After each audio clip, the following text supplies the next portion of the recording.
I know. Should we start reading? Get started. Let's get started. Okay, I posted the link to the readings in the chat if you want, and hopefully, Susanna, you'll be able to join Please us, hear us.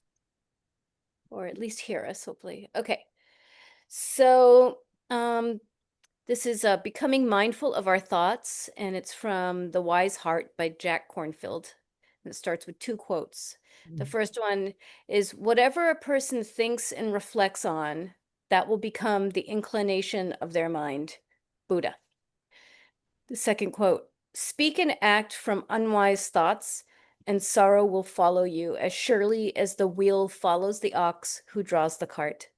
Speak and act from wise thoughts, and happiness will follow you as closely as your shadow, unshakable." That's from the Dhammapada. Usually, we are only half conscious of the way thoughts direct our life. We are lost in thoughts as if they were reality. We take our own mental creations quite seriously, endorsing them without reservation. Often, our fears don't turn out to be accurate predictions of anything. As Mark Twain puts it, "My life has been filled with terrible misfortunes, most of which never happened." When we become mindful of fearful thoughts, we see that fear is just a story accompanied by dramatic feelings. We don't have to take the story as truth. As we see the productions of our mind, we discover radical freedom. Once we recognize that thoughts are empty, the mind will no longer have the power to deceive us. Yet, however much we try, sometimes we're caught in our repetitive thoughts, and knowing about their emptiness doesn't help. We can obsess for months about a past relationship or about our fear of failure at work. These difficult patterns of thought can repeat and persist, coloring our consciousness so deeply that we can be tormented by them, unable to see without their distortion. This is when we need, quite deliberately, to create positive thoughts in order to replace these unskillful patterns of mind. The understanding of these as simply unskillful states means that we can do something about them, as opposed to saying they're neurotic and there's no hope. We begin by using mindfulness to identify the patterns of thought that lead to our suffering. These include thoughts of unworthiness, jealousy and hatred, revenge, anxiety, clinging, and greed. Then, out of compassion, we change what is in our minds. We transform our thoughts as a loving protection of ourselves and of others. What we repeatedly think shapes our world. Out of compassion, substitute unhealthy thoughts with healthy ones. I love this reading. Yeah, I love this reading too.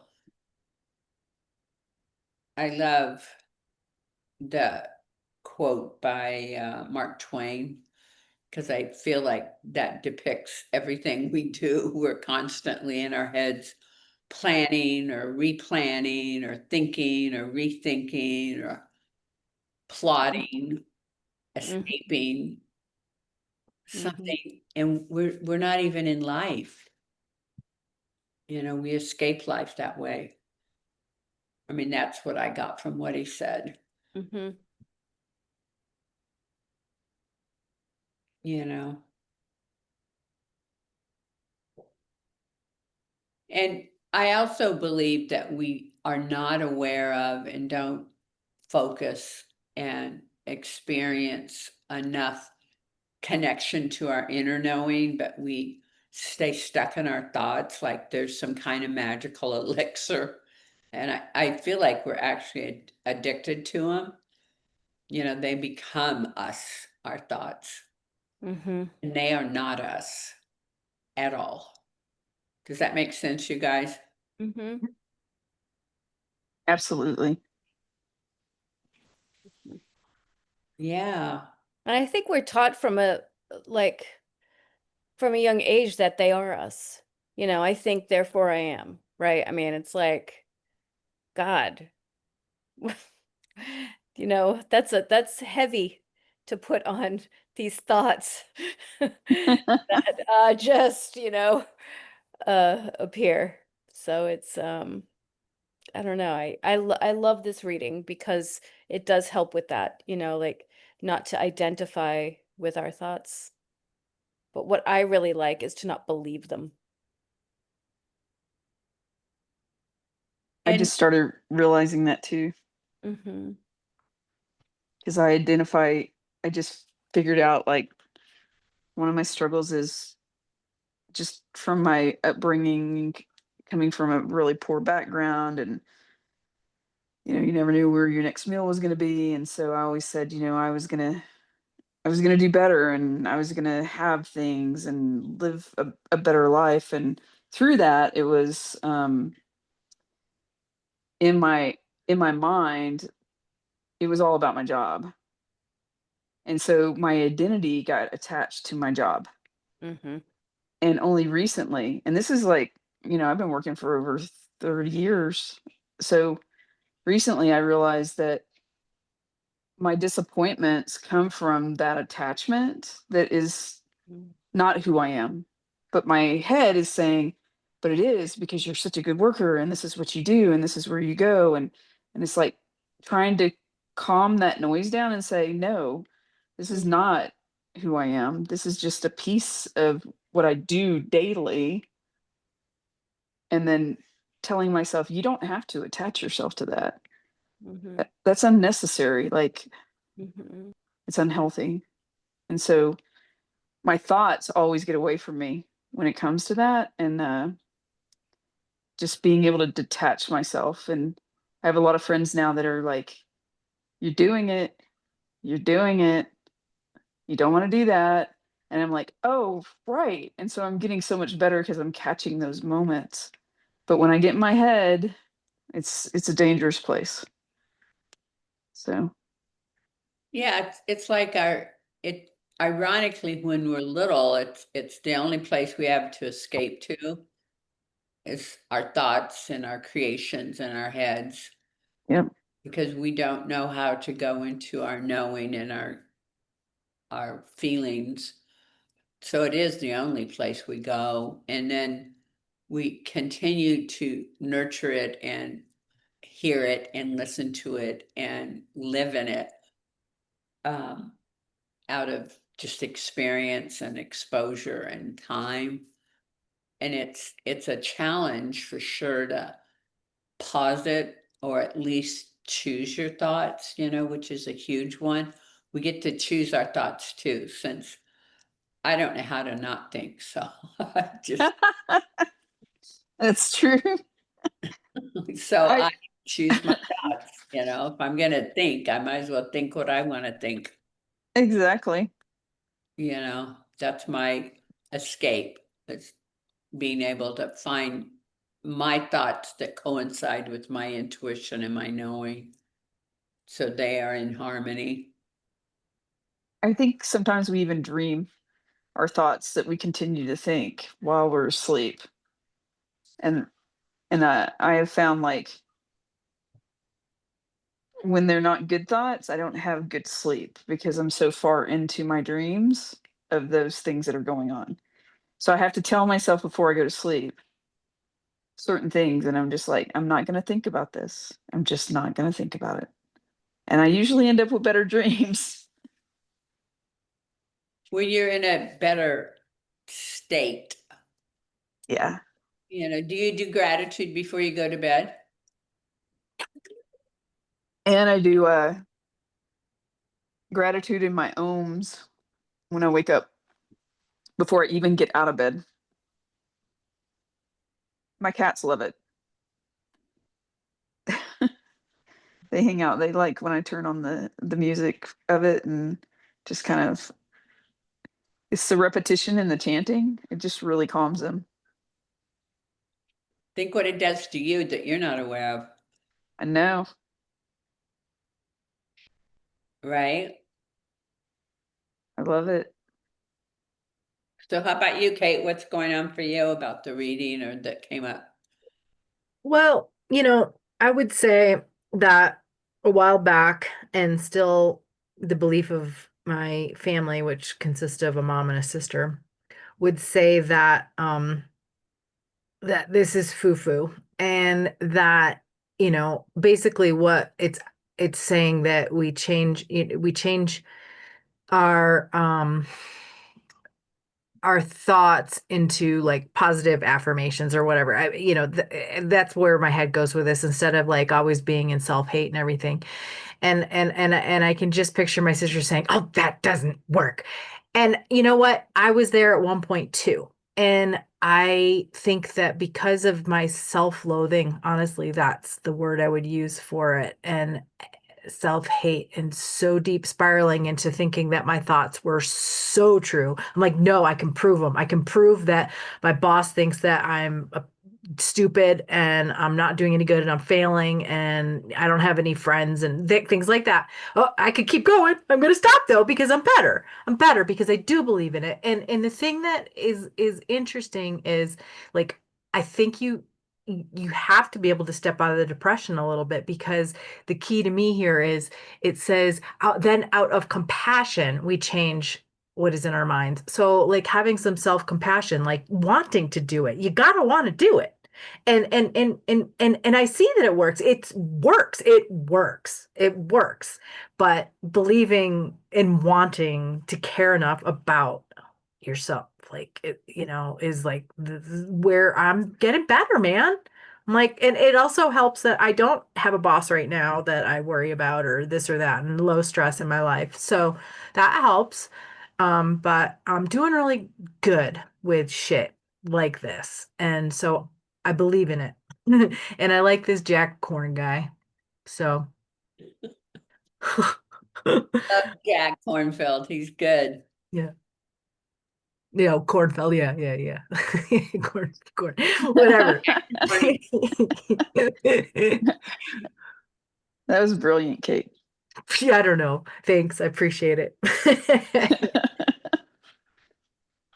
Well, it's cool that you have transformed and transitioned from your family of origin and that you used to feel that and believe that too. And now you have a different experience, which is helping feed that new pattern and the new Mhm, belief. mhm, They're mhm, hard to shift, mhm, mhm. Yeah. especially family ones. They're like entrenched Mhm. and they don't like it when we change that much. It's like, No. Mhm. Or even some friends, they're getting used to it. They'll say, I'll start to say something, and they go, I don't need your positivity right now. Yeah, yeah, yeah, And I'm like, okay. yeah. I'll just keep it for myself. No, I just give it to others. I'm like, you don't need it. There's plenty of other people that need a little bit of love. Mm. Mhm. Isn't that funny how some people don't want magic? Mhm. Well, like might go back to what you were saying. People are addicted. They're comfortable in that Yeah. negative space. I get it. That makes sense to me. Yeah. It just feels sad that magic's everywhere. We grew up little children believing in magic, fairy dust, all of it. And then it's like, poof, we quit believing in magic and it's everywhere. Mhm. I believe in it. You can see it all around you. Mhm.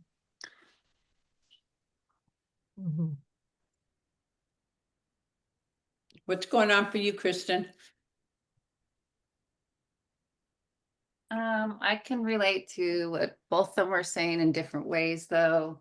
Suzanne, I understand the work thing very much. My work is it's takes over my life. People think that teachers are done at 3:30 and that's it. And we have our weekends and our holidays and all our summers. And it doesn't, especially for an English teacher when you have to do essays, when you're bringing in 160 essays over the weekend. That is your weekend. And I can't tell you how many weekends I spend doing that. Um, and my Mhm. my belief is that if I don't get them done just right, I'm not being a good teacher. If I don't I'll grade more than other teachers do. Um, with the belief that I have to, that if I don't, then the kids aren't going to learn. So if I don't edit this essay, then, and it's the editing that takes so much time. Grading is one thing, it's when you give it a grade, right? Editing is when you go through and you give complete feedback on the papers so that they can go back and fix them.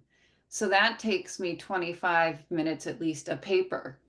And, you know, you're bringing in, you know, anywhere from 80 to 100 and something at a time. That's a lot of time. And so my job is like this huge weight, and I can't get out of the mindset that I can't, you know, I don't need to do as much as I do, I think. Mm. I think that, but my mind doesn't allow that, because my mind goes back to, well, then they don't learn. If I don't edit a paper, how do they learn that their paper, what's wrong with their paper? But then I'm spending my whole time editing papers, and I can't get out of that mindset. And I think that's part of what drove me to just completely shutting down and breaking down, was that's all I do. And that's, and now I live in fear of not editing, but I live in fear of editing and breaking down again. So I live in this weird, my mind plays these weird games with me and doesn't let me win one way or the other. That's tough. Yeah. So I don't know how to get out of that. I'm trying to figure a way out. And, you know, my mom was a perfectionist. And so that idea of not being perfect at my job, you know, I don't know what else to do. If I'm not perfect at my job, what else am I doing? If you're not perfect at your job, you're failing. Yes. Yeah, you sound just like my partner, who is a perfectionist and very linear Yes. and has come a long way and literally is like you. Everything you described, I've seen it. And I always say this to people who struggle. And of course, you know, I struggle with listening to my own advice is flip the script, right? Like come at it from a different perspective. And for teachers, I think they're the ones that give so much, like yourself and my partner. Maybe, I don't know, do a poll of some of the students that you have a lot of faith and trust in and say, do you get value from what I'm Right. doing? And if the poll comes back where it's like 50-50, I'd say you might want to evaluate that Yeah. because you deserve a life too, you know? Yeah. But then that takes me to the other part of me where I don't know what to do if I had a life. I'm in the middle of, well, at the start, very start of empty nester. My daughter's gone off to college. So my last child has left the house.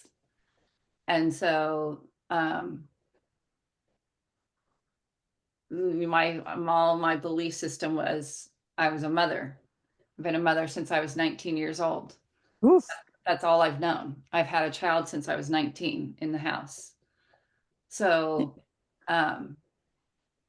so then my dark voices, you know, those voices that no, that's all you are.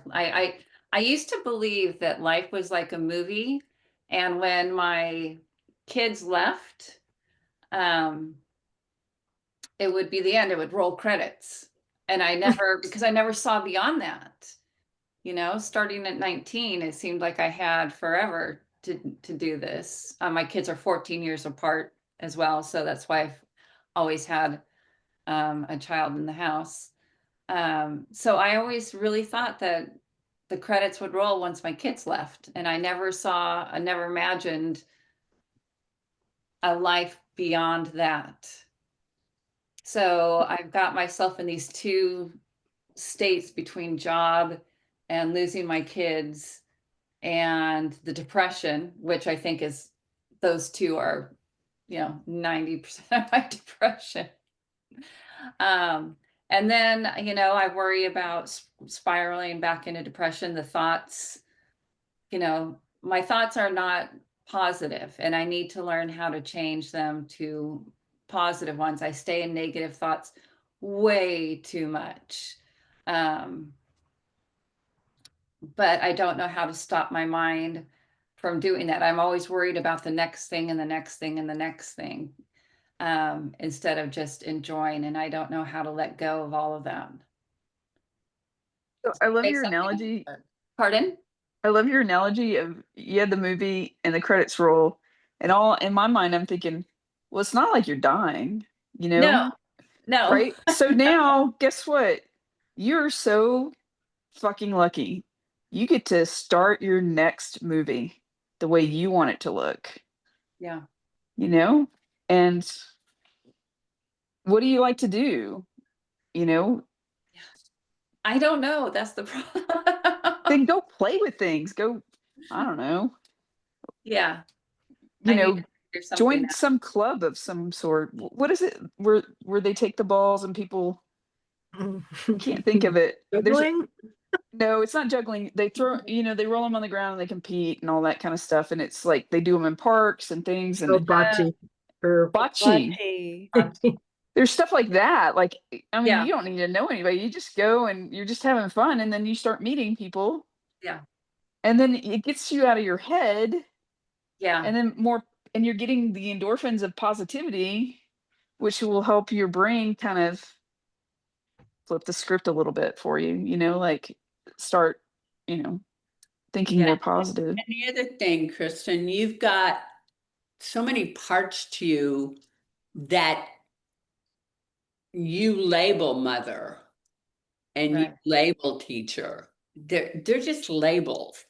You are all the parts that function, that are creative, that are amazing, that engage. You've got all these parts that you've put under the umbrella and the guise of some word. Yeah, Right. labels. Mm-hmm. And I want to see you recognize the parts in you that are under the veil of mother. Mother is just a big paradigm. But who are you? Not who are you as a mother, but who are you? And what are those parts of you that function every day, all day long as a teacher, as a mother?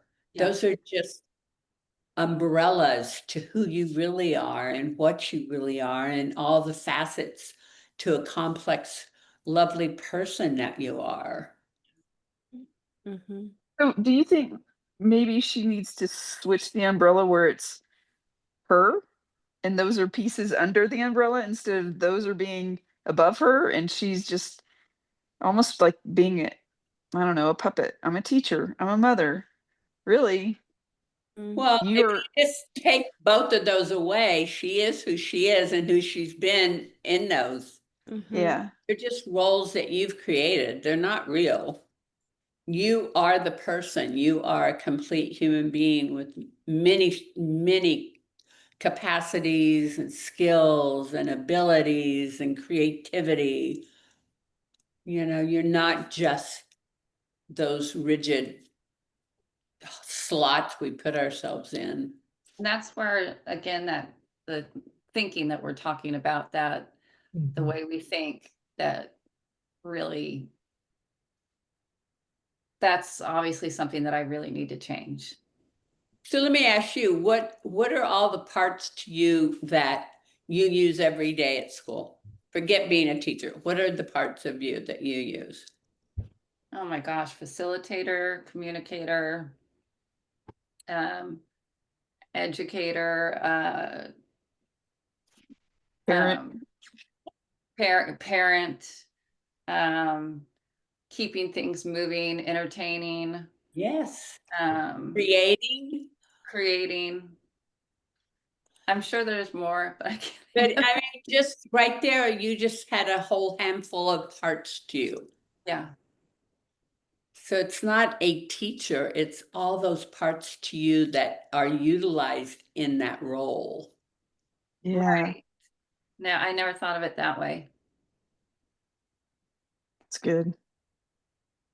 You know, and you could imagine the same thing as what is a mother? I don't know. It's so multifaceted and it's a big word, but what are all the things that you use that are part of you every day as taking care, being a guide? Right. You know, you have a ton of skills, a ton of interests. You just don't let them out because you're still holding them as some kind of role. Right. I love that. Yeah, that makes a lot of sense. So how do you change the thinking? Is it just simply doing a positive thought? How, I mean, that's the hardest part for me because I hear this, right? This changing the thinking a lot. But I can't seem to figure out how to make that work effectively and not like my old self will just tell the one that's trying to do the good ones, just like, oh my gosh, get over yourself. Mhm. You know what I mean? Or this is foo-foo stuff, or you Mhm. know, um, a lot of people think that way about this kind of stuff. Um, so my self defeats myself. Mhm. Your mind defeats your mind. Mhm. Yes. You can't win a battle with yourself. No. No. But you can say no to your mind and say, I'm going to do this. Right. And for Mhm. me, I had to learn how to love myself. And I also had to learn, in order for me to be better, to be able to say no, because I think we don't say no enough. Like we're always like accommodating people and doing things and all that. Like, no, I just don't really want to do that today. Um, or do something that you just want to do for yourself. Like my friends and family, they know I sometimes like to just get in my car and drive around the city. And they think I'm crazy. And I'm like, but why do I know where everything is? Because everything's changing constantly. But it lets me get out of my head and I feel so free. So I do things like that. Like find things that fill your heart just for you where you feel free. Don't think about your kids. Don't think about teaching. Think about you. That's what I do because I know if I don't love myself and if I'm not okay, which, the villa taught me a lot about that. Um, I can't be good for other people, Right. right? The other thing, Kristen, you can imagine just, it's something I do with my clients. It's something you can do or not. It's entirely up to you. But like on one side of your paper, I want you to list all the things you've achieved. Okay. And then on the other side of the paper, I want you to list all the gifts you have that allowed you to achieve that. Okay. And you're going to see all these gifts. It doesn't matter about the achievements. It matters about nurturing the gifts, and they're the things that have always protected you and allowed you to be. Do you know what I'm saying? The difference? I Yeah. love that. No, Yeah, that's a good because idea. we don't look at our gifts. We look at what we achieved or didn't achieve, what we failed or what we succeeded at. But none of that matters. It's the gifts that we've been given that allow us to activate and do what we do in life. It's our gifts that need to be attended to. I'm only saying that because it might help you also figure out you more. Right. Like, what are your gifts? How do they fit into life? How can you use them into the next whatever you're going to do? Yeah. No, I like that a lot. I will definitely try that. I mean, each of you guys can do it. It's a good one to look at your It gifts is. instead of the achievements. Yeah. Yeah, I've done that one. Yeah. I just want to share that, like, for me, what really helped me and still helps me is just trying to be mindful of the thoughts that I'm having. Mm. Just what are they? Like being aware. Right. When I have a very heady job, I'm in my work and I can just totally dive in. And I um I become not even aware of my body, right? So like Hmm. stopping and breathing, like if I'm having a negative thought, I'm like, okay, I'm not present. I Yeah. need to like really take a breath and feel my body. And but I don't know, it's takes time for me, or it has, to practice that. Um But then also, I remember when I went to the villa and I was like, "Oh my God, they want me to write affirmations." Uh, you know, well, I don't even know how to do that. And at that point, I was so um, in despair that Yeah. it was hard to come up with one. Mhm. But I was like, you know what? All those negative voices that said this doesn't work, this is foo-foo, whatever. Uh, I just said, well, I want to get better, so I'm just gonna try it. So when Mhm. that voice came up, it was like, well, step aside because See ya. I'm gonna try this right now. Yeah. And I just had to say step aside for like a long time until that voice got smaller and smaller. But, the I don't know, my negative voices are still all around.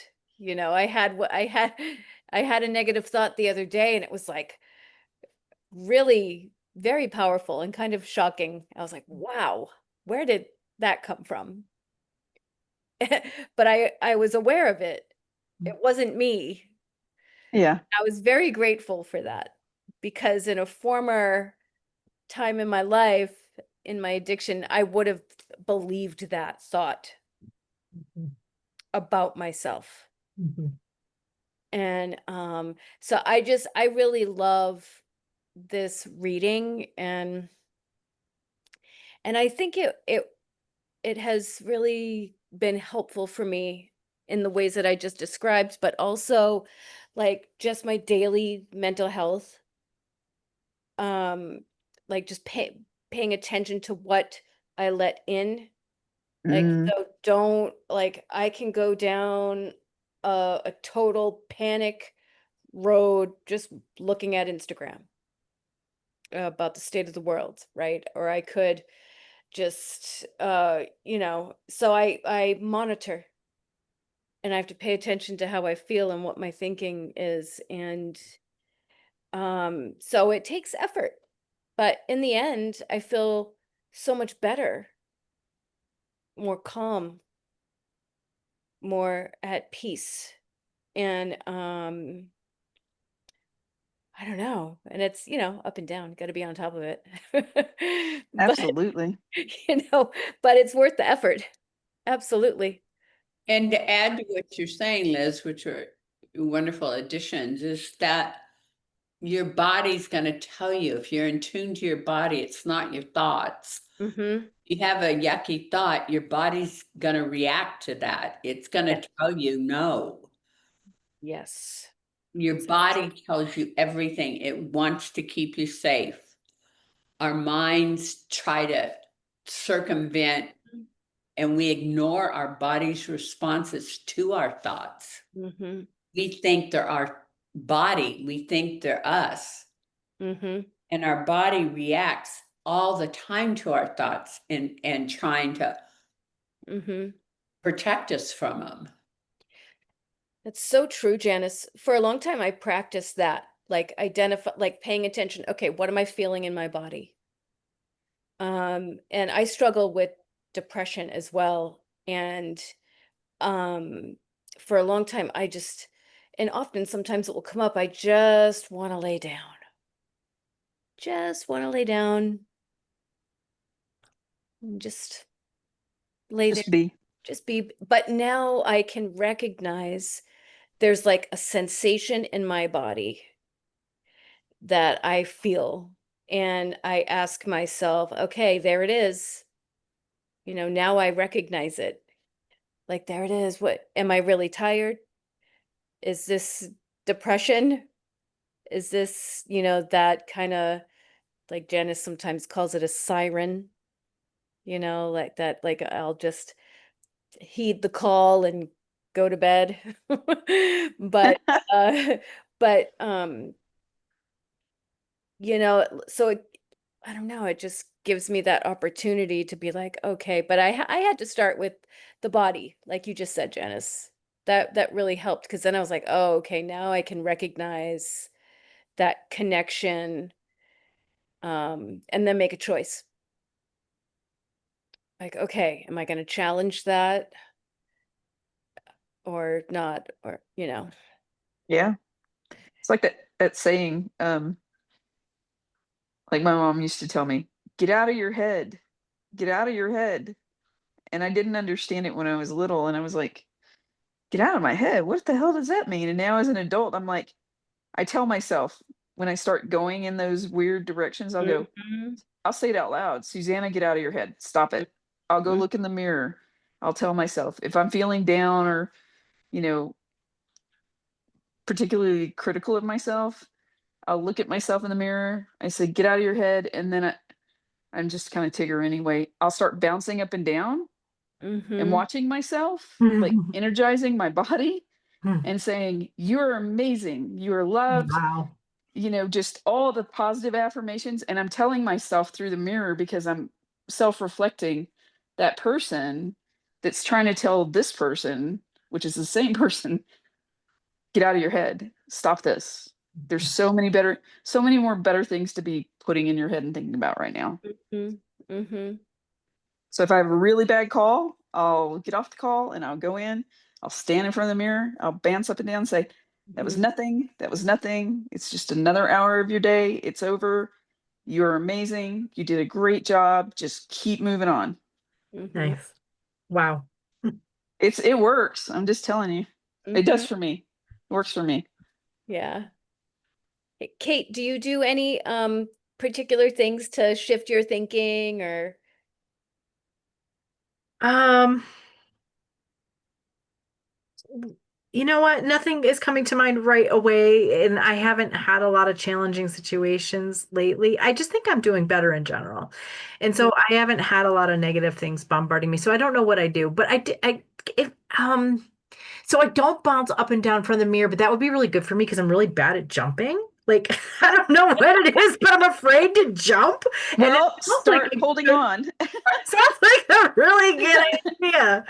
But I mean, just the fact that like you said, Liz, and maybe others, that I am aware. It's work. It is work. It is freaking work. And I remember a colleague of mine said that her dad said, I was thinking about this, so I'm gonna go ahead and say it. Her dad said, she's like, my dad always said, if you're not happy, it's your own damn fault. And I thought that he was such an asshole. I thought he was such an asshole. Like he doesn't understand. There's people that are struggling with yep. depression and this and that and blah blah blah.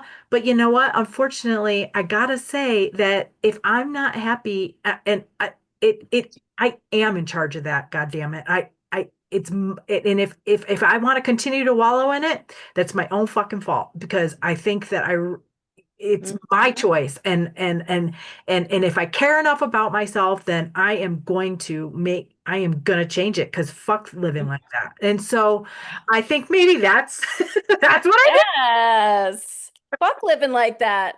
I Yeah, I love love that. that. I feel that a lot. did. 'Cause yeah, when I went to treatment, I was like, I'm not doing that anymore. I'm not doing this anymore. Hmm. I'll do whatever it takes. Oh, sometimes I miss treatment. Yeah. I Life It's can. just so calm. and the whole thing, life is treatment. You don't get out of it. I know, I know, I know. Yes. Yeah. But you guys, honestly, everything you're saying is helpful and wonderful, and thank you for sharing. And Just remember your body is keeping score. It's telling you it is the most important resource we have. It will tell you to get out of bed. It will tell you to get going. It'll tell you, it'll tell you, it will tell you. Yeah. We just override it. We don't honor it. And it is our safety and security. Mm-hmm. It's not our thoughts. It'll never be our thoughts. Mm-hmm. Yeah. You're so right, Janice. Like, I have another thought about the example I gave about like going to bed and I get to, am I really tired or is this like a depression symptom or experience, I guess. And if I decide that I'm not really tired, then I am like, okay, now there's something I have to take care of. Like I always think of what Janice says about feelings being messengers, right? So whatever I'm feeling, then I get to stop and pay attention to it. And I think that is just such a great lesson, Janice. Yeah, it's like checking to see what are you escaping? I mean, Mhm. it's really Yeah. not exhausted because you've been up for 24 hours, but Or why am I eating? Why am I eating right now? Why am I going to sugar? Why am I going to carbs? What is it? Like, what am I Mhm. stuffing away? And it's hard. It's work. Sometimes I don't know. Uh-oh. Yeah. Dog just went nuts, I think. Like for yeah, me, what do it's you like, need right then when you're eating? What do I you don't really need? know. Well, you need to soothe yourself and comfort yourself. That's why you're turning to food. Mm, If something's going on that needs comforting and soothing, that's mm, what food is. It's just a comfort and a self-soothing mm, mechanism, mhm, that we all go to. mhm, mhm, you need a hug blanket mm, hmm. that will hug you. Mhm. How's your dog doing? Well, never mind. We'll Well, after he's we wrap up. feisty as ever now. Okay, okay. He's good. Thank you for asking. That's awesome. And I also, just speaking of that, Kate knows because we do a gratitude chat or text thread in the morning, and I was, grateful to have care for my dog and all of that. But I think even that, and sometimes I forget to contribute, but even starting my day with, or at any time of the day, to stop and get the text from all of you um and just take a second to think about something I'm grateful for. I think that's part of it too. That's part of like, okay, let me stay in a more positive Mhm. frame of mind. Even if it's just I'm grateful for this cup of coffee that I have right here or whatever Yeah. it may be, it changes things in my mind anyway. I noticed, Liz, for that. Yes, gratitude is super helpful in Yeah. changing your thoughts for sure. Mm-hmm. But I notice that I tend to ruminate or not ruminate, but like the first thing that comes to mind sometimes is something negative, but then I turn that into a positive. I've been doing that lately in my gratitude. Like, even though I just lost my left leg, I'm grateful I can still move or something like that. I mean, that was a bad example because I still have my legs. Yeah. So, but like, even though I've got sciatica, I'm grateful I have legs or whatever. Yeah. Oh gosh. Yeah, that's what it's all about. It we have a choice. We do have a choice whether you Mm-hmm. want to be in gratitude or wah-wah. You have a choice. But Mm-hmm. Yeah. I think sometimes it's okay to have the wah-wah moment. Like this weekend, I just got cranky and I haven't been cranky in quite a while. Like I was just like not like angry cranky or I was just like, why am I cranky? And by the end of the day, I figured out what it was because I started really reflecting on, so why are you cranky? Even though my crank didn't stop until the end of the day, once I figured out what it was, but I think just giving myself the moment to feel it so that I could come to it because it was very profound at the end of the day. why I was cranky. And it led to very complex reasoning that was something I needed to, one, reflect on myself that I had, that somebody else had, that was annoying me, to be able to let it go because I love them, you know? And then when I started self reflecting back, I was like, oh gosh, I used to do that. Mm-hmm. But it took me like, you know, most of the day to figure it out. So Mm-hmm. I don't think it's bad to sometimes have those moments, right? Because But I wasn't saying that. I was talking about just oh no, one no, no. is the negative voices just chipping away at you. Blah, blah, blah, blah, blah, blah. I know. When you No, I don't was know what you're feeling, it's great to reflect. I was just saying we get a choice of being in gratitude, which also can bring you clarity, or you can just be in a negative spiral that does nothing but spiral you down. yeah, I totally got that. I wasn't discounting that because you totally made sense to me. But if you But don't, you know, if you're not sure what you need at the moment or what's really going on, of course it's fine to have your moment and your time for reflection or yeah, processing. Well, thank you guys. thank you. I Thank always you. love these. Yeah, I like the small groups. It seems like more gets, well, I like the big groups too, but Kristen, And yeah, take care of yourself. Check out all those gifts you have Yes. and share them with us next week. yeah, we're here for you. Well, thank you, everyone. I appreciate it. Do one thing different this week for a Okay, weekend. One thing okay. that makes you happy. That's totally different. All right, I will. All right. Okay. All right. Thank you, Bye Bye, guys. everyone. guys. Bye.